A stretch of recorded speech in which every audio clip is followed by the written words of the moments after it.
بسم الله الرحمن الرحیم. خوږو کتونکو زه یم امجد علي صاحب او تاسو پروګرام ګورئ حجره. نوی دور دی، د دې نوي تقاضي دي، نو ځکه تاسو چې کوم دی حجره هم په یو نوي رنګ کې به ګورئ. حجره به مخکې داسې وه چې خلک به کېناستو پاسېدو، په هغې کې به یې چې کوم دی نو خپلې مسلې مخې ته راوستې او بیا به په هغې باندې ډسکشن کېدو، نو هغه مسلې چې کوم دی د هغې به یو ډېر ښه حل وتو. کوشش کوو چې په دې پروګرام کې چې دا خلکو له فایده ورکړي، ځکه چې د انفارمیشن دور دی او ډېر شی پروګرامونه داسې کېږي چې په هغې کې خلک صرف د ټایم پاس کولو کوشش کوي، چېرې څه ټایم پاس شي. خو زموږ به کوشش دی چې د معاشرې په هر مسله باندې هم موږ خبره کوو یا هر طرف ته چې د معاشرې هر اړخ ته چې موږ ګورو، نو موږ به کوشش کوو چې په دې کې موږ خپل څخه نښه حصه ور واچو. نو د دغې سوچ لپاره چې کوم دی موږ دا حجره پروګرام سٹارټ کو. په دې کې به نن زما سره چې کوم دی نو د سوات کې یو ډېر ښه ادیب ورته هم تاسو ویلی شئ، په یو وخت کې ډېره ښه شاعري هم کړې ده او نن سبا چې کوم دی نو هغه ډېر زیات ښه صحافي دی. د هغه د پیژندګلو محتاجه خو نه دی، خو بیا هم زه په خپل پروګرام کې فضل خالق صاحب تاسو ته هرکلی وایم. فضل خالق صاحب خپل تعارف په لږ وکئ زما سره. زما نوم فضل خالق دی او زه د مینګور سوات اوسېدونکی یم او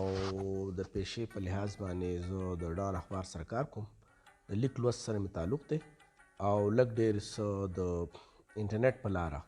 مطلب د آنلاین کاروبار هم په هغې کې مې څه پیسې خرچه کړي دي او په هغه کاروبار کوم. فضل خالق صاحب کرپټو کرنسي نن سبا ډېره زیاته یادېږي چې کرپټو کرنسي داسې، کرپټو کرنسي هغه، کرپټو کرنسي دغه، خو زموږ ډېر شی کتونکي چې کوم دی هغه کرپټو کرنسي کیدای شي چې نه پېژني. تاسو په دې باندې لږه رڼا وغورځوئ، دا کرپټو کرنسي دی څه شی؟ اصل کې تاسو ته پته ده چې نن سبا دنیا ټوله ډیجیټل شوه.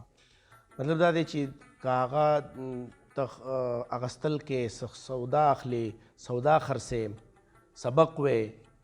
یا د خپلو خپلوانو سره د ملګرو سره رابطې کې، ټول د انټرنیټ په لاره کېږي. دې ته موږ آنلاین کارونه وایو. ډیجیټل دور دی، د موبایل، د انټرنیټ، د کمپیوټر د دې زمانه ده. په دغې لړ کې چې کله د انټرنیټ دا انقلاب ډېر زیات بره لاړو، نو په ټوله دنیا کې د دې سره سره آنلاین کاروبار هم شروع شو. بیا آنلاین کاروبار په مختلف شکلونو کې دی. هغه داسې دی چې یاره که دلته څوک په مینګوره کې یو کس ناست دی او د هغه سره څه پروډکټ دی، یو څه سامان دی او سره هغه وایي چې یاره دا په ټوله دنیا کې خرڅېدی شي، نو هغه د انټرنیټ په لاره هغه خرڅولی شي. نو دغه وجه دا چې نن سبا خلک آنلاین ځان له جامې هم راغواړي او خوراک هم راغواړي، مطلب چې هر څه میلاویږي. د دې سره سره تړلی کرپټو کرنسي چې دا یو داسې کرنسي ده، یو داسې پیسې دي چې دا ډیسنټرلایزډ دي. ډیسنټرلایز مین چې دا د چا دي نه، د یو ملک نه دي، د یو بینک نه دي، خو دا د دې څوک مالک نشته. دا تاسو به د بیټ کوین نوم اورېدلی او د نن ډېر وخت مخکې بیټ کوین چې کله راوتو یا د دې هغه خالق چې کوم و هغه چې دا شروع کوو، نو په هغې ټایم کې به بیټ کوین پورې به هم خلکو خندل یا خلکو به دا کاروبار نه شروع کوو. او په هغه ورځو کې بیټ کوین ډېر زیات ارزان و. خو نن که تاسو ګورئ نو د یو بیټ کوین قیمت چې دی نن سبا په نن مارکیټ کې هغه د 15,000 ډالرو ته رسېدلی دی. په دغه شکل کې دغه کرپټو کرنسي ده، دا یو ډیجیټل کرنسي ده، د دې روپۍ یا شکل نشته، خو دا په آنلاین کاروبار دی. څنګه چې ما تاسو ته چې بیټ کوین، د بیټ کوین په شان په زرګاو په سوونو نور کوینز دي، پروډکټس دي، چې دغه پروډکټ ته په آنلاین یو پلیټفارم او په هغه پلیټفارم باندې خلک هغه اخلي او خرڅوي او په دې کې ځان له پیسې ګټي. نو نن سبا په ټوله دنیا کې د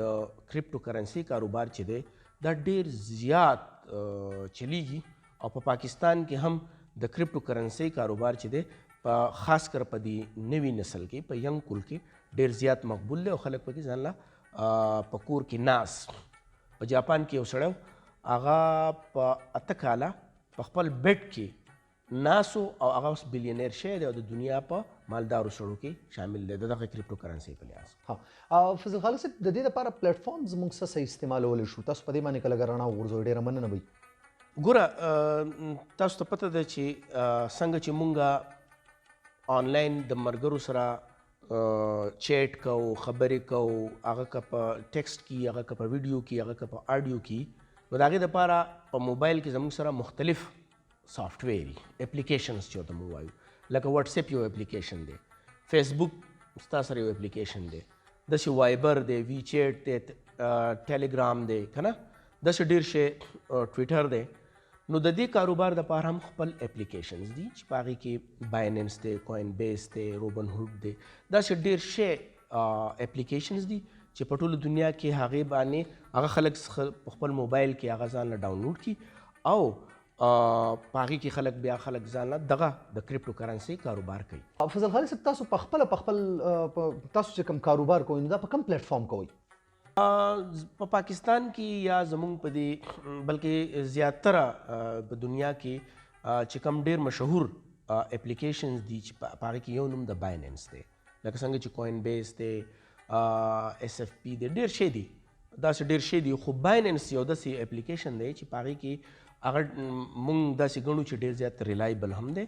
او په هغې کې زمونږ په پاکستان کې زمونږ په دې علاقه کې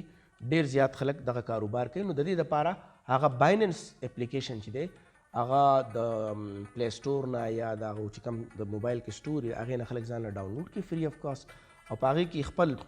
یو آی ډي جوړه کړي هغه آی ډي د مختلف مرحلو نه تېرېږي چې په هغې کې د ویریفیکیشن مرحلې او هغه چې کله ویریفای شي او هغه آی ډي جوړه شي نو په هغې کې بیا خلک خپل کاروبار کولی شي. فضل خالد صاحب که نوی کس راتله غواړي نو هغه به په څه طریقه راځي د دې دپاره به هغه څه لارې اختیاروي؟ ګوره زه به د بایننس خبر وکړم ځکه چې زه په بایننس کې نو بایننس اپلیکیشن داسې دی چې هغه چې کله یو انسان غواړي چې زه د کریپټو کرنسۍ کاروبار شروع کړم نو هغه به بایننس که فرض که هغه ډاونلوډ کړي نو په هغې کې بیا هغه به خپله آی ډي جوړه کړي د هغه نوم د هغه نو په دې کې بیا د ویریفیکیشن دپاره دوه طریقې دي یو د قومي شناختي کارډ د نادرانه چې کوم شناختي کارډ اخیستی شي یو دغه یو د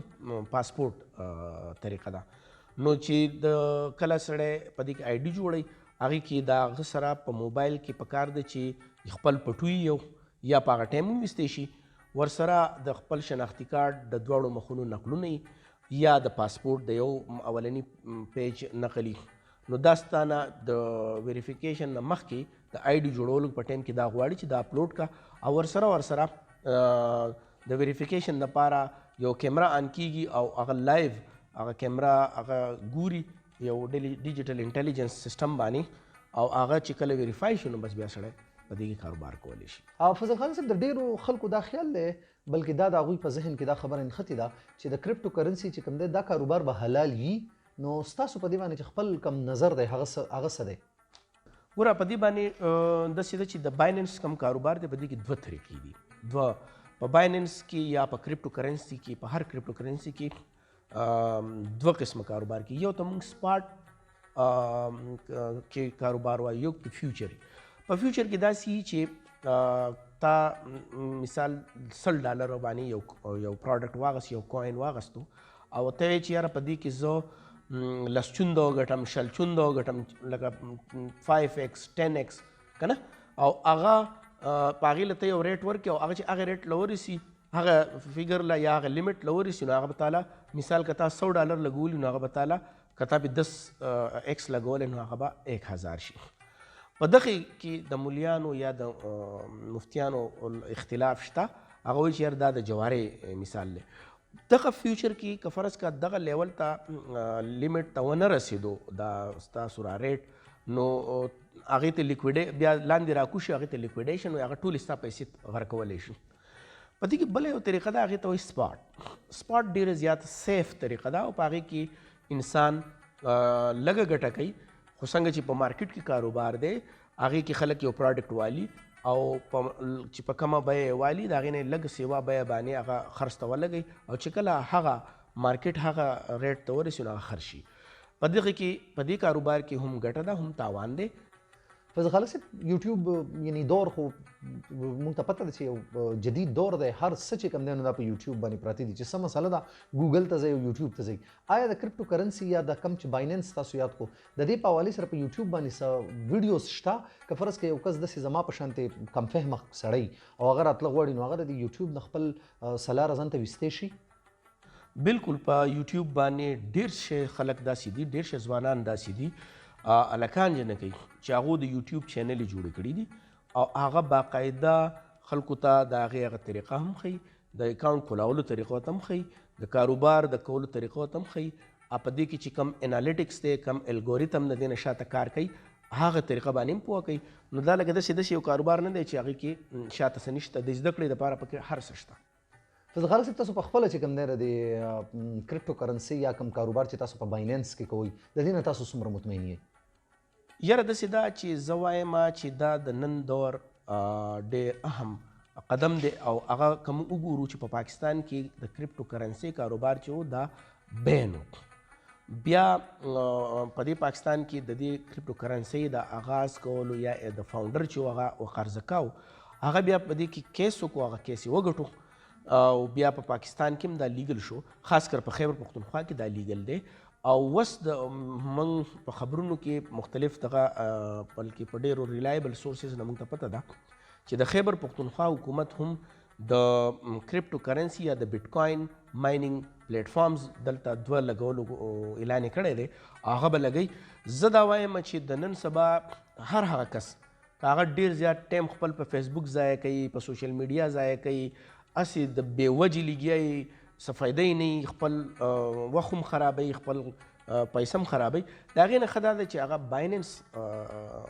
یا کوم چې د کرپټو کرنسي کاروبار دی هغه دې شروع کړي او د لږې سطحې نه دې شروع کړي او دا ډېر زیات اسان دی، داسې نه چې څه ګران دی. یو کوین اغوستل دي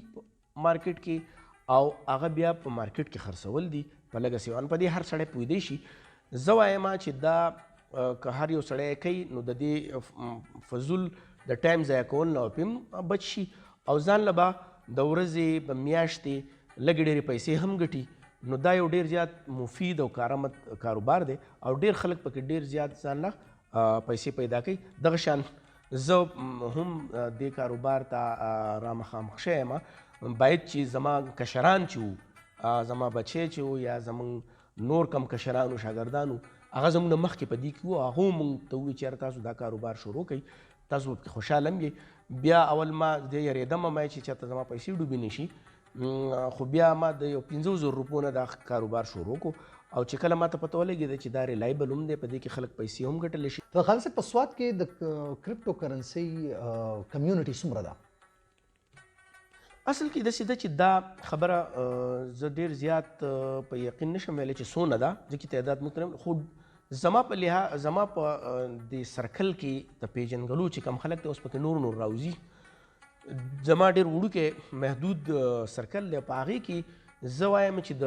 زموږ د سرکل چې کم خلک دی په هغې کې د 0 نه هم زیات خلک دی. نو دا کم د کرپټو کرنسي سره چې تړلی کم خلک دی په سوات کې نو هغه په زرګاو دی، په سوونو هم نه دی، په زرګاو دی او خو ډېر خلک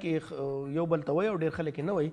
نو دا کاروبار چې دی دا دلته هم ډېر زیات په تیزۍ او اوس ډېر زیات په تیزۍ باندې بره روان دی او نور او د ورځې ورته ډېر خلک راځي. دا ولې راځي چې هر ستا پیسه ستا په لاس کې ده،